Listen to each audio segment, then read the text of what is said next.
Екатерина Георгиевна, по данным Центра управления региона, по-прежнему самая актуальная тема среди пользователей соцсетей – это меры социальной поддержки. И одна из востребованных – это единовременная материальная помощь при газификации жилья, которая с этого года увеличена до 100 тысяч рублей. Есть ли уже эффект от повышения и кто имеет право получать эту меру поддержки?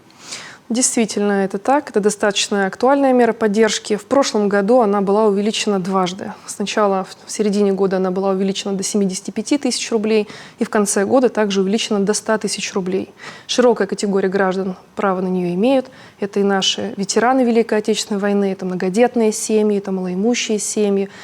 Это молодые специалисты из учреждений возрастом, специалисты до 35 лет, которые работают в сельских территориях, и многие другие категории граждан. Ну, какой эффект? Эффект заметен. В прошлом году мы уже видим почти в 2 раза больше число обращений. Почти 900 человек получили эту меру поддержки. В этом году по увеличенной сумме выплат мы уже посмотрели, за первый квартал 150 человек обратились. Ну, наверное, оценим такой полный эффект, наверное, в конце сезона, наверное, осенью подведем итог, и уже можно будет резюмировать предварительно.